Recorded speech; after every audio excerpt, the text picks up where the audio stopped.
Bref 2.0, bienvenue sur CTI, Comores TV International.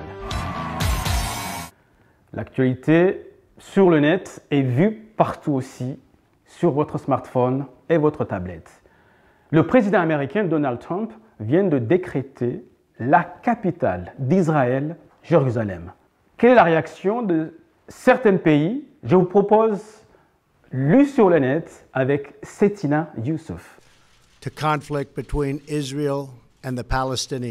Après la décision de Donald Trump de transférer l'ambassade américaine à Jérusalem, une vague d'indignation mondiale s'est soulevée, venant notamment des pays arabo-musulmans.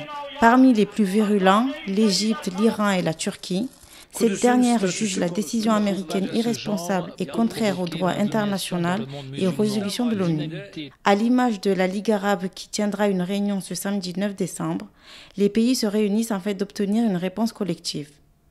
De son côté, la Commission de l'Union africaine regrette une décision qui ne fera qu'accroître les tensions dans la région et au-delà.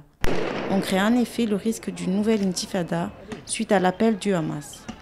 En revanche, en Afrique subsaharienne, les dirigeants ne se précipitent pas pour réagir à l'annonce de Donald Trump. God bless the Palestinians and God bless the United States. Thank you very much.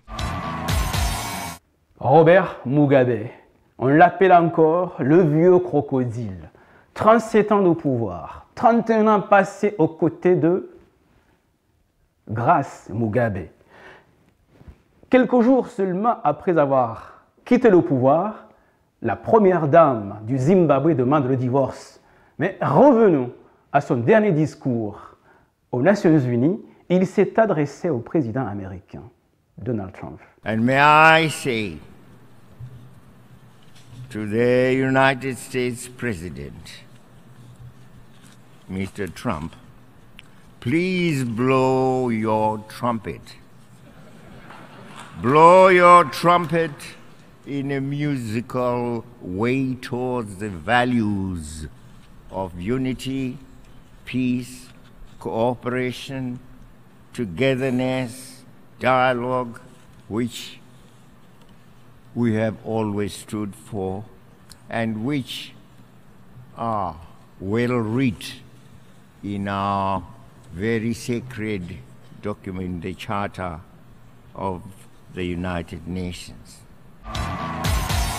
La Libye ou l'enfer des migrants.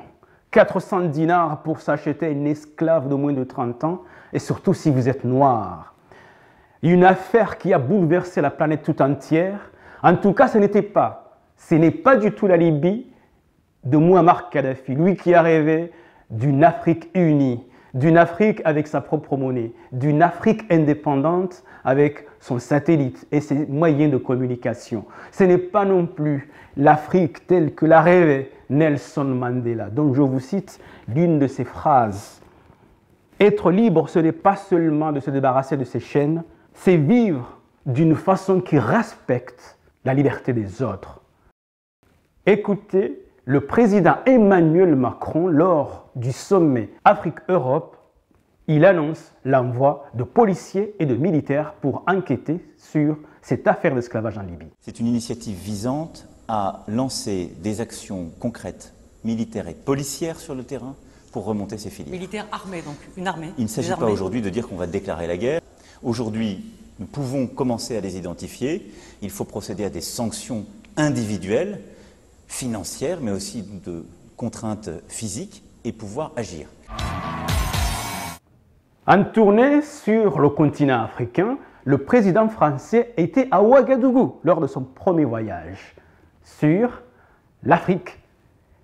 Devant les étudiants de l'université, il se présentait en donneur de leçons, surtout pour les femmes africaines. Elle doit être un choix, en particulier pour les jeunes filles et pour les femmes. Et posez-vous bien la question. Partout, vous avez 7, 8, 9 enfants par femme. Est-ce qu'à chaque fois, dans chaque famille, vous êtes bien sûr que c'est le choix de cette jeune femme? Jeunes gens, vivez et mangez les fruits de la vie.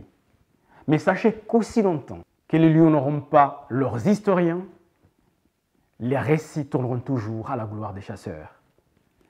Bref, 2.0, je finirai seulement avec cette phrase de Nelson Mandela qui dit « Nous ne sommes pas encore libres, nous avons juste atteint la liberté d'être libres. » Bref, 2.0, à très bientôt. Merci encore une fois de nous être fidèles.